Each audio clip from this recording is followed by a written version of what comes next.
जिवें महाराज ने पहलियां दो अष्टपदियां श्री सुखमनी साहब दियां नाम एक है ते काम ने बहुत है।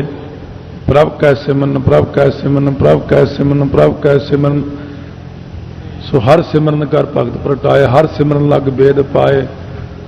है सारा कुछ एक सिमरन दे उत्ते ही सारा कुछ खड़ा है।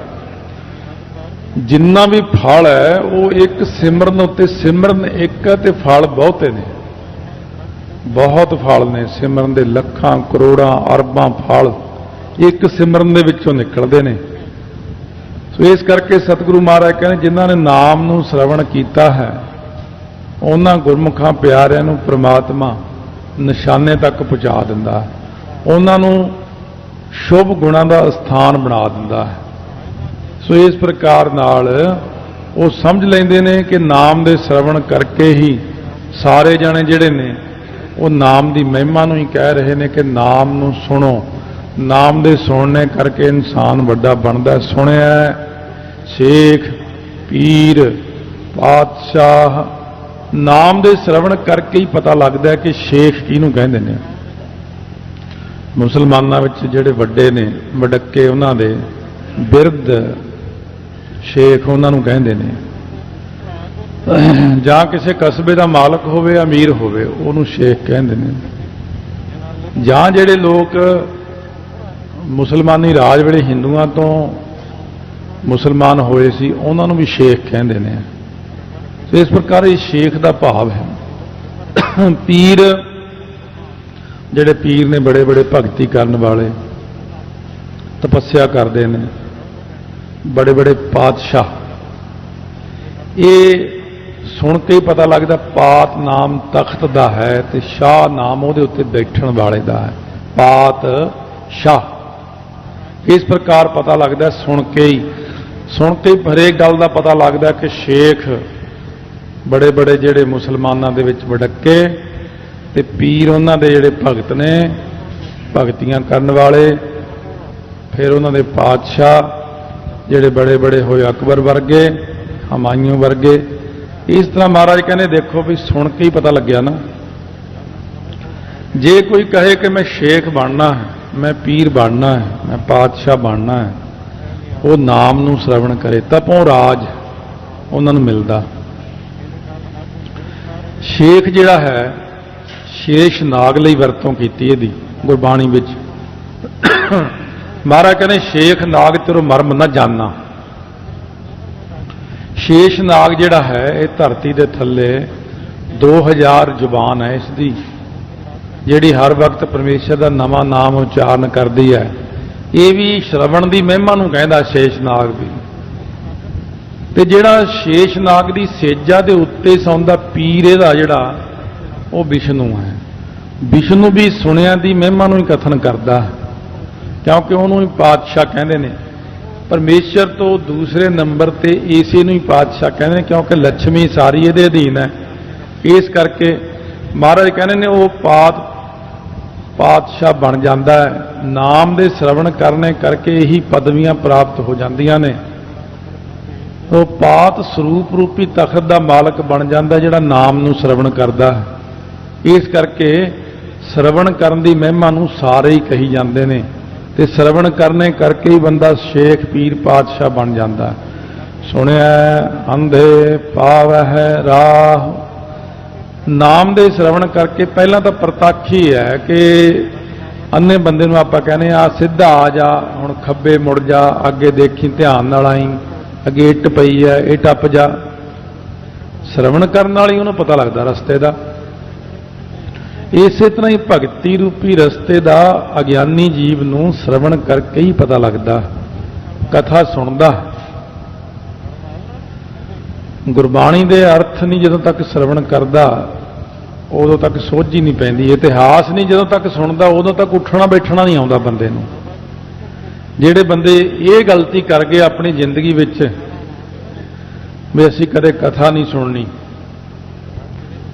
वो बंदे सही तरह घड़े ही नहीं गए। उन्हां बंदियां दे अंदर इन्नियां कमियां रह गईयां कि वो 75% सिੱਖੀ तो वांझे रह गए। 25% ही पल्ले पई उन्हां नूं इतिहास का ही नहीं पता। उन्होंने ये नहीं पता कि मर्यादा की है। कल्ली रहतनामिਆਂ ਵਿੱਚ मर्यादा तो नहीं है, रहतनामिਆਂ ਵਿੱਚ नहीं, ਜਿਹੜੀ गुरु साहबां ਦੇ जीवन ने जीवन ਵਿੱਚ मर्यादा है सारी। सतगुरु महाराज ਦਾ ਉੱਠਣਾ ਬੈਠਣਾ, ਹੁਣ कई ਗੱਲਾਂ ਦੇ ਉੱਤੇ ਆਮ ਬੰਦਾ ਤਰਕ ਕਰ ਦਿੰਦਾ भी आ देखो जी उत्थे फलाने थां ऐ नहीं सी करना चाहिए, उत्थे मत्था टेकना फलाने थां इस तरह। हुण सतगुरु महाराज सच्चे पातशाह फरमाउंदे ने कि जिहड़ा इतिहास है ना, इहनूं जद तक आपां श्रवण नहीं करते उदों तक आपां परमार्थक रस्ते उत्ते अन्नियां दे तुर जाने हैं। तुरे तां जाने हैं, पर एक गल है कि थोड़ियां जिहियां गल्लां चुणवियां गल्लां लै लईआं कि अमर छक लिया, ककार पहन ले, 5 बाणियां, रह रास कीर्तन 16 पढ़ लिया, 2-4 गल्लां होर पता ने। बरीकी दीयां जिहड़ियां चीज़ां ने वो इतिहास की कथा तो बिना सरवणी पता ही नहीं हुंदियां उन्हां नूं। बहुत कई बरीकी ने चीज़ां, फिर वो उल्टा साडे ते किंतु कर लैंदे ने, देखो इहने आ गल गलत कीती, गलत वो आप हुंदे ने। सो सतगुरु महाराज कहने जब परमार्थक रस्ते उत्ते चलना है, हम अंधले अंध बिखै बिखराते क्यों चल हैं गुर चाली, सतगुर दया करे सुखदाता हम लावै आपन पाली, गुरसिख मीत चलो गुर चाली, जो गुर कहे सोई भल मानो हर हर कथा निराली। सुनिया अंधे पाव है राह, श्रवण करके ही ਜਿਹੜੇ अन्ने, एक अन्ना इस तरह होंदा, कई प्रकार के अंधताई के अखर की वरतों की गई। हम अंधले अंध बिखै बिखराते, एक वो अन्ने ने जिहड़े सिर्फ बुद्धि तक सीमित ने। हुण बुद्धि वाले नूं भी अन्ना कहा, क्यों वो कल्ली बुद्धि की वरतों करदा, वो आत्मक जीवन तो वांझा। वो जिहड़ा बुद्धि की वरतों करने वाला अन्ना है, वो भी बजुर्गों तो वड्डियां तो ब्रह्म ज्ञानियों तो सुन के पाव है राह, वो भी रस्ता बाद विच प्राप्त करता, क्योंकि वो कोल आत्मक विषैणी बुद्धि नहीं है, वो कोल संसारी बुद्धि तो बहुत है। इं श्रवण करके ही महिमा का पता लगता है। सुनिया अंधे पाव है राह, जदों आपां हुण अंदर नूं देखो सारे जने, कईयां नूं मैं कई बार कह सारे पुछणगे अंदर नूं की देखीए, अंदर नूं देखो, अखां बंद करके अंदर देखो, अंदर नूं इउं देखो, इउं दिखदा जिवें आपां अन्ने हुंदे आ बई मैनूं तां अंदर कुछ दिखदा नहीं, क्योंकि अन्ना। बाहर नूं तैनूं सारा कुछ दिखदा, सूई तक दिखदी, मक्खी मच्छर तक तैनूं दिखदा, पर जद अंदर नूं झाकदा उदों मैनूं कुछ नहीं दिखदा, इहदा मतलब तूं अन्ना। ते हुण तैनूं रस्ता दईए, सुनिया अंधे पाव है राह। महाराज कहने हुण तूं इउं कर, नाम दा आसरा लै, मैं अंधुले की टेक तेरा नाम खुंदकारा। मैं अन्ने नूं तेरा नाम ही रस्ता दसेगा, अंदरला रस्ता।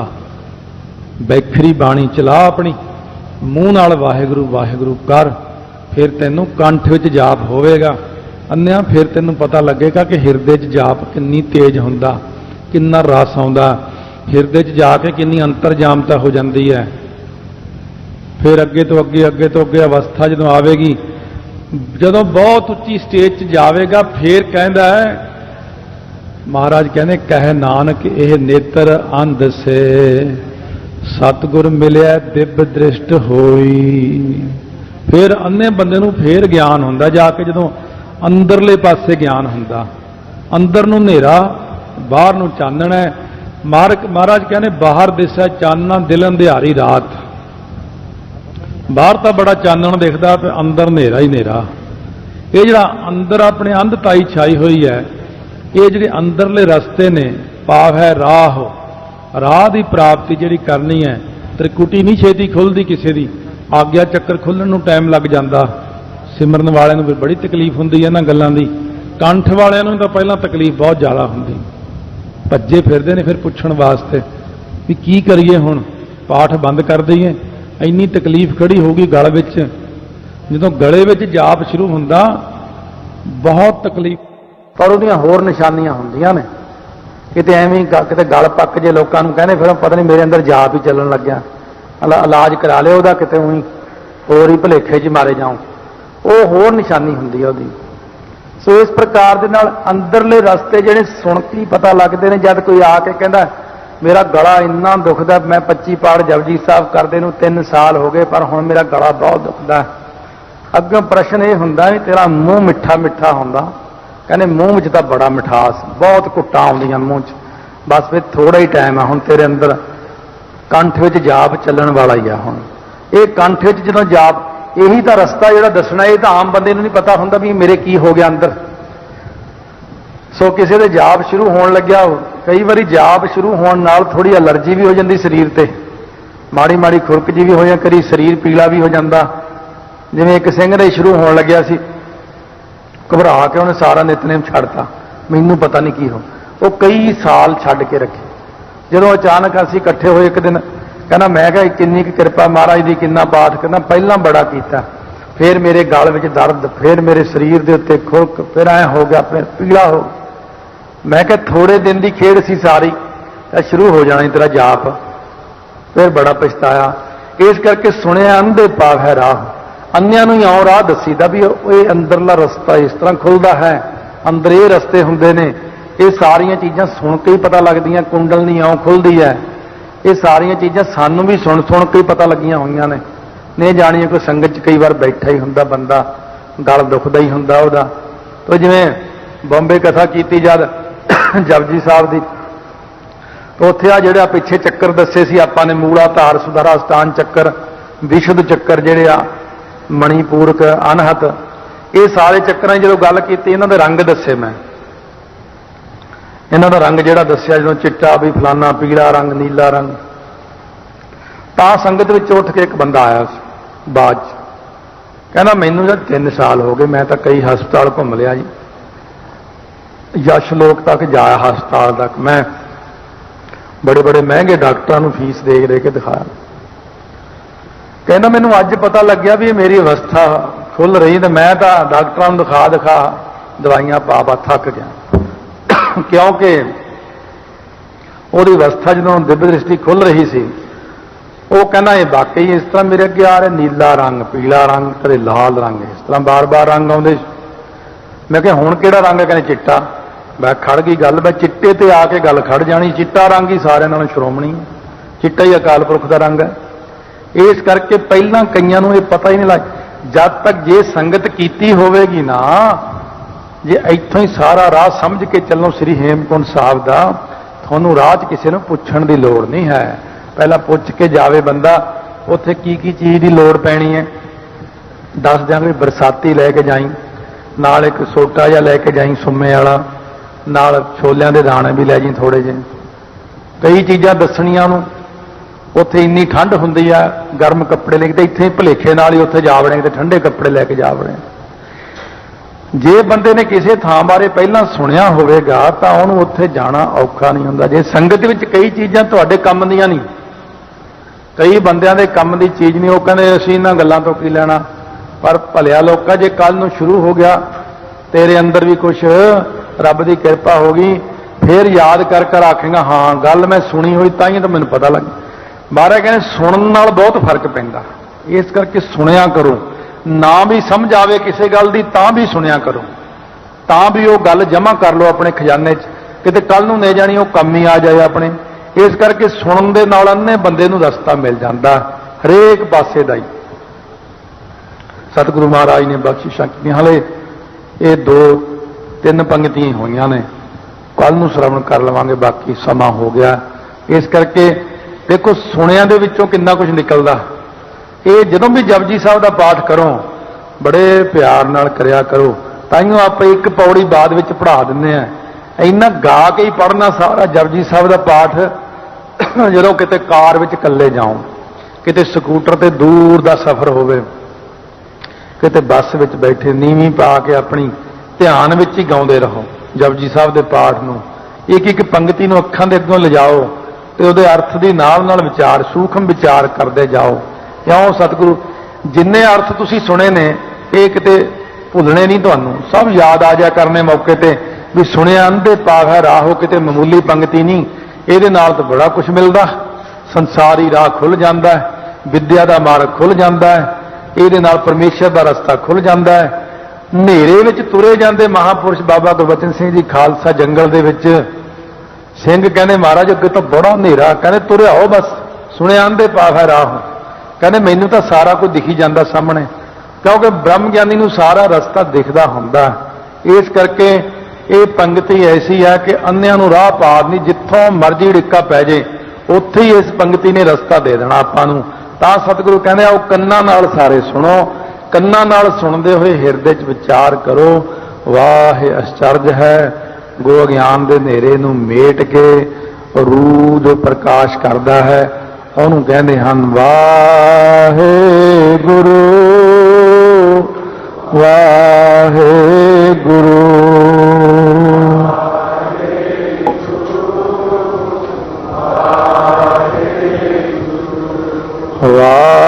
ਵਾਹਿਗੁਰੂ ਵਾਹਿਗੁਰੂ।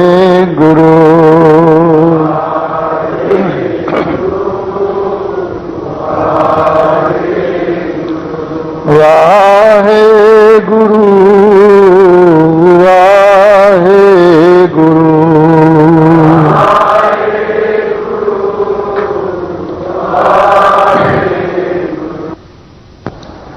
ਮੰਗਣ ਦਾ ਤਰੀਕਾ ਹੈ ਇੱਕ ਚੀਜ਼ ਮੰਗ ਕੇ ਫਿਰ ਸਾਰਾ ਕੁਝ ਹੀ ਮੰਗ ਲੈਣਾ। ਸੋ ਸਤਿਗੁਰੂ ਮਹਾਰਾਜ ਨੇ ਇਹ ਪਾਵਨ ਪਵਿੱਤਰ ਉਪਦੇਸ਼ ਬਖਸ਼ਿਆ ਆਪਾਂ ਨੂੰ। ਧੰਨ ਗੁਰੂ ਨਾਨਕ ਦੇਵ ਜੀ ਮਹਾਰਾਜ ਸ੍ਰੀ ਜਪਜੀ ਸਾਹਿਬ ਦੇ ਵਿੱਚ ਬਖਸ਼ਿਸ਼ ਆਪਣੇ ਤੇ ਕਰ ਰਹੇ ਨੇ। ਇੱਕ ਵਾਰੀ ਕੈਥਲ ਰਹਿੰਦੇ ਸਨ ਭਾਈ ਸੰਤੋਖ ਸਿੰਘ ਜੀ ਕਵੀ, ਚੂੜਾਮਣ ਕਵੀ। ਪੰਡਤਾਂ ਨੇ ਉਹਨਾਂ ਨੂੰ, ਰਾਜੇ ਨੂੰ ਕਿਹਾ, ਕੈਥਲ ਵਾਲੇ ਨੂੰ, ਕਹਿੰਦੇ ਜਿਹੜਾ ਤੁਹਾਡੇ ਕੋਲ ਸੁਣਿਆ ਬੜਾ ਵੱਡਾ ਗੁਰਸਿੱਖ ਵਿਦਵਾਨ ਹੈ, ਸਾਡੀ ਇਹ ਨਾਲ ਚਰਚਾ ਕਰਾਓ। ਚਰਚਾ ਕਰਦਿਆਂ ਹੋਇਆਂ ਉਹਨਾਂ ਨੇ ਜਪਜੀ ਸਾਹਿਬ ਦੇ ਅਰਥ ਪੁੱਛੇ ਸੀ। ਭਾਈ ਸਾਹਿਬ ਨੇ ਜਿਹੜੇ ਅਰਥਾਂ ਦੇ ਜਵਾਬ ਦਿੱਤੇ, ਫਿਰ ਵਿਦਵਾਨਾਂ ਦੇ ਅਰਥ ਵੱਖਰੇ ਹੁੰਦੇ ਨੇ। ਉਹਨਾਂ ਨੇ ਜਿੰਨੇ ਅਰਥ ਲਿਖੇ, ਉਸ ਸਟੀਕ ਦਾ ਨਾਮ ਹੈ ਗਰਭ ਗੰਜਨੀ ਸਟੀਕ। ਗਰਭ ਹੰਕਾਰ ਨੂੰ ਕੱਟਣ ਵਾਲਾ ਸਟੀਕ। ਉਹ ਸਟੀਕ ਆਮ ਬੰਦੇ ਦੀ ਸਮਝ ਨਹੀਂ ਪੈਂਦਾ।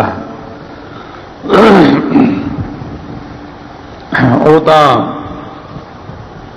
ਕਾਫੀ ਔਖਾ ਹੈ। ਇਸ ਕਰਕੇ ਸਤਿਗੁਰੂ ਮਹਾਰਾਜ ਨੇ ਜਿੰਨਾ ਕੁਝ ਬਖਸ਼ਿਸ਼ ਕੀਤਾ, ਇਹਦੇ ਵਿੱਚ ਹੈ ਬਹੁਤ ਕੁਝ। ਪਰ ਭਗਤ ਕਬੀਰ ਜੀ ਦਾ ਇੱਕ ਬਚਨ ਹੈ ਕਿ ਮਨ ਸਮਝਾਵਨ ਕਾਰਨੇ ਕਛੂਕ ਪੜ੍ਹਿਆ ਗਿਆਨ। ਬੰਦੇ ਨੂੰ ਆਪਣਾ ਮਨ ਸਮਝਾਉਣ ਲਈ ਥੋੜਾ ਜਿਹਾ ਗਿਆਨ ਲੈਣਾ ਚਾਹੀਦਾ। ਜੇ ਜ਼ਿਆਦਾ ਗਿਆਨਵਾਨ ਬਣ ਜਾਓ ਫਿਰ ਬੰਦਾ ਵਿਦਵਤਾ ਵਿੱਚ ਬਹੁਤਾ ਫਸ ਜਾਂਦਾ, ਤੇ ਨਾਮ ਘੱਟ ਜਪਦਾ। ਸਾਡਾ ਪ੍ਰਯੋਜਨ ਤਾਂ ਕੇਵਲ ਥੋੜਾ ਗਿਆਨ ਲੈ ਕੇ ਅਤੇ ਨਾਮ ਜਪਣਾ। ਥੋੜਾ ਥੋੜਾ ਗਿਆਨ ਆਪਾਂ ਪ੍ਰਾਪਤ ਕਰਦੇ ਹਾਂ ਇਹਦੇ ਵਿੱਚ। ਸੋ ਕੱਲ 3 ਪੰਕਤੀਆਂ ਹੋਈਆਂ, ਸੁਣਿਆ ਸਾਰਾ ਗੁਣਾ ਕੇ ਗਾਹ, ਸੁਣਿਆ ਸ਼ੇਖ ਪੀਰ ਪਾਤਸ਼ਾਹ, ਸੁਣਿਆ ਅੰਧੇ ਪਾਵ ਹੈ ਰਾਹ। ਇੱਥੋਂ ਤੱਕ ਆਪਾਂ ਸਰਵਣ ਕੀਤਾ ਹੈ। ਹੁਣ ਮਹਾਰਾਜ ਬਖਸ਼ਿਸ਼ ਕਰਦੇ ਗੁਰੂ ਨਾਨਕ ਦੇਵ ਜੀ ਅੱਗੇ। ਸੁਣਿਆ ਹਾਥ ਹੋਵੇ ਅਸਗਾਹ। ਨਾਮ ਸਰਵਣ ਕਰਨ ਦੇ ਨਾਲ ਇੰਨੀ ਕਿਰਪਾ ਜ਼ਰੂਰ ਹੋ ਜਾਂਦੀ ਹੈ, ਸਰਵਣ ਦੇ ਵਿੱਚ ਇੰਨੀ ਸ਼ਕਤੀ ਹੈ। ਮਹਾਰਾਜਾ ਰਣਜੀਤ ਸਿੰਘ ਜੀ ਨੂੰ ਜਦ ਪਤਾ ਲੱਗਿਆ ਕਿ ਮੇਰੇ ਦੋਵੇਂ ਜਰਨੈਲ ਮਾਰੇ ਗਏ ਨੇ, ਹਰੀ ਸਿੰਘ ਨਲੂਆ ਵਰਗੇ, ਸੋ ਉਸ ਵਕਤ ਆਪ ਜੀ ਘੋੜਾ ਲੈ ਕੇ, ਫੌਜਾਂ ਲੈ ਕੇ ਚੱਲ ਪਏ ਕਿ ਮੈਂ ਵੀ ਜਾ ਕੇ ਜੰਗ ਕਰਾਂ। ਪਰ ਰਾਸਤੇ ਦੇ ਵਿੱਚ ਅਟਕ ਦਰਿਆ ਬੜਾ ਤਕੜਾ, ਬਹੁਤ ਭਰ ਕੇ ਚੱਲਣ ਵਾਲਾ, ਬੜਾ ਤੇਜ਼ ਦਰਿਆ। ਅਸਗਾਹੋ ਡੂੰਘਾ ਹੋਵੇ ਹਾਥ। ਹੁਣ ਹੱਥ ਕਿ ਜਿੰਨਾ ਦਰਿਆ ਰਹਿ ਜਾਵੇ, ਇਹ ਬੜੀ ਮੁਸ਼ਕਲ ਗੱਲ ਹੈ। जो जाके दरिया के किनारे खड़े हजारां फौजां घोड़ियां ते नाल खड़ गईयां। बाबा वीर सिंह जी औरंगाबादीए नाल सन, जिन्हां ने बाबा साहिब सिंह जी औरंगाबादियां तो अमृत छकिया सी। सो उस वक्त बाबा वीर सिंह जी कहन लगे, महाराजा जी की गल हो गई, खड़ गए। कहते जी करिए कि अगे दरिया बड़ा तेज चलदा, उधरों सिंह शहीद हो गए मेरे साथी। बाबा वीर सिंह जी कहते तां की हो गया? महाराज ने लिखिया बचन, सुनिया हाथ होवे असगा। नाम की महिमा इन्नी है कि समुंदर भी हथ जिन्ना रह जाए तो फिर दरिया ही है। करो अरदास। फिर उस वक्त एक मन हो के महाराज का सवारा हमेशा नाल ही रखते सन रथ दे विच। महाराज जी के अगे अरदास की, हे महाराज तेरे खालसे नूं अज अटक दरिया अटक पा रहा, जे आपकी किरपा हो जाए, जिवें भाई गुरदास जी नूं ब्यास दरिया हथ क जिन्ना रह गया सी, जिवें दुध वेचण वाली गुजरी तर गई सी पानी विचों दरिया विचों, अज किरपा करके सानू भी रस्ता दवा दिओ। अरदास बेनती होई, बड़ा निश्चय सी मन दे अंदर, बड़े निश्चय नाल वाहिगुरू वाहिगुरू करदिआं दरिया दे विच अपना घोड़ा ठौल दिता। ज्यों ही घोड़े दे पैर दरिया विच पए, दरिया एकदम थल्ले चलिया गया, गोडे गोडे पानी रह गया। ये अकाल पुरख का कौतक है। सो उस वक्त सारियां फौजां ने निश्चय करके पिछे पिछे चलना किया। जेड़े तुर्क सी मगर 200 तुर्क भी फौज विच सी नाल, उन्हां नूं यकीन ना आया। वो कहंदे किते रुड़ ही ना जाइए, किते रुड़ ना, जो सचमुच ही रुड़ के 200 जाने, बाकी सारे पार हो गए। सो इस प्रकार है कि जेड़ा नाम दे श्रवण की महिमा है, मनन की महिमा है, ये बड़ी वड्डी महिमा है। नाम दे विच बहुत भारी शक्ति। भाई गुरदास जी जदों आगरे गए सी प्रचार करन चौथे पातशाह वेले सिੱਖੀ ਦਾ, बाद विच चौथे पातशाह ने भादर सुदी दूज 1638 नूं पंजवें पातशाह नूं गुरता गद्दी की दात बख्श के आप शरीर त्याग दिता। जदों भाई गुरदास जी नूं पता लग्या, आप बड़े बैराग दे विच वापस आ रहे थे। हुण अग्गेों दरिया पैंदा ब्यास, सारी संगत नाल है। पोह माघ के दिन ने, शाम का वक्त है, ठंड बड़ी है। नाल तां दरिया दे गोविंदवाल साहब है, पर कहते जे हुण पार हो जाइए ताइयों वधिया है। सो उस वक्त एक सिख बाणी पढ़ रहा सीगा, जल नहीं डूबै तस्कर नहीं लेवै, भाए ना साकै जाले, भई गुर का बचन बसै जी नाले। ये बचन पढ़दियां जपजी साहब का पाठ आप जी भी कर रहे। जो ये पंक्ति आई, सुनिया हाथ होवे असगाह, तो निश्चय बन गया। गुरां का ध्यान करके जो चरण पाए, ब्यास दरिया भी गोडे गोडे रह गया, वो भी पार हो गए। दुध बेचण वाली गुजरी भी राम राम जपदी पार हो गई। गुरु नानक देव जी ने समुंदर के उत्ते तुर के ही दिखा दिता। हुशियारपुर जिले च पिछे जे महापुरुष बाबा अजीत सिंह जी हंसाली वाले गए, उत्थे चो बड़े भरते ने। वो जो मीह पैंदा चो भर जाते, गड्डियां डुब जांदियां, उत्थे फिर रुकना पैंदा काफी। वो कहते जाना बड़ा जरूरी है, मरूती कार तो कुछ भी नहीं होंदी, बहुत हल्की होंदी, पानी रोड़ के ले जाए। कहते कोई गल नहीं, आपां महाराज नूं याद करके चलते हैं, सच्चे पातशाह आप ही पार लंघा देणगे। सुनिया हाथ होवे इसदा। ਕਹਿੰਦੇ ਇੱਕ ਭਾਈ ਵੱਡਾ ਸਾਰਾ ਪੱਥਰ ਰੱਖ ਲਓ ਗੱਡੀ 'ਚ। ਉਹ ਤਾਂ ਇੱਕ ਬਹਾਨਾ ਹੀ ਸੀ ਉਹਨਾਂ ਦਾ, ਪੱਥਰ ਪਿਛਲੇ ਪਾਸੇ ਰਖਾ ਕੇ ਕਹਿੰਦੇ ਲੈ ਵੀ ਪਹਿਲਾ ਗੇਅਰ ਲਾ ਕੇ ਪੂਰੀ ਫੁੱਲ ਰੇਸ ਦੇ ਦੀ ਤੇ ਡਰੀ ਨਾ ਬਿਲਕੁਲ, ਤੇ ਵਾਹਿਗੁਰੂ ਵਾਹਿਗੁਰੂ ਕਰੀ ਜਾਈਂ। ਭਰੇ ਹੋਏ ਦਰਿਆ ਦੇ ਵਿੱਚੋਂ ਪਰਲੇ ਪਾਰ ਲੱਗ ਕੇ ਜਾ ਕੇ। ਸੋ ਬਾਅਦ ਵਿੱਚ ਕਹਿੰਦੇ ਇਹ ਤਾਂ ਗੁਰੂ ਨਾਨਕ ਸਾਹਿਬ ਨੇ ਕਿਰਪਾ ਕੀਤੀ ਹੈ ਭਾਈ ਆਪਣੇ ਤੇ ਉੱਤੇ, ਇਹ ਤਾਂ ਮਹਾਰਾਜ ਨੇ ਮਿਹਰ ਕੀਤੀ। ਬਾਕੀ ਸਾਰੀਆਂ ਬੱਸਾਂ ਟਰੱਕ ਖੜੇ ਰਹੇ ਉਹਨਾਂ ਚਿਰ ਜਦ ਤੱਕ ਪਾਣੀ ਨਹੀਂ ਨਿਕਲ ਗਿਆ। ਕਹਿਣ ਦਾ ਭਾਵ ਕਿ ਪਿਛਲੀਆਂ ਹੀ ਸਾਖੀਆਂ ਨਹੀਂ, ਅੱਜ ਦੇ ਸਮੇਂ ਵਿੱਚ ਵੀ ਇਹ ਚੀਜ਼ ਹੈ। ਜੇ ਗੁਰਸਿੱਖ ਦੇ ਅੰਦਰ ਗੁਰਸਿੱਖੀ ਹੈ, ਜੇ ਉਹਦੇ ਅੰਦਰ ਗੁਰਬਾਣੀ ਦਾ ਪ੍ਰਭਾਵ ਹੈ, ਅੱਜ ਵੀ ਪਾਣੀ ਰਸਤਾ ਦਿੰਦਾ ਹੈ, ਧਰਤੀ ਰਾਹ ਦਿੰਦੀ। ਸੁਣਿਆ ਹਾਥ ਹੋਵੇ ਅਸਗਾਹ। ਹੁਣ ਡੂੰਘਾ ਸਮੁੰਦਰ ਹੱਥ ਕ ਜਿੰਨਾ ਰਹਿ ਜਾਂਦਾ ਹੈ। ਸਮੁੰਦਰ ਤਾਂ ਮਹਾਰਾਜ, ਇਹ ਸਮੁੰਦਰ ਤਾਂ ਬੰਦਾ ਤਰ ਲੂ ਔਖਾ ਸੌਖਾ, ਪਰ ਮਹਾਰਾਜ ਜੀ ਸੰਸਾਰ ਸਮੁੰਦਰ ਨੂੰ ਤਰਨਾ ਬੜਾ ਔਖਾ ਹੈ। ਸੰਸਾਰ ਸਮੁੰਦੇ ਤਾਰ ਗੋਬਿੰਦੇ, ਇਹ ਤੋਂ ਤਾਰੋ ਕਿਰਪਾ ਕਰਕੇ।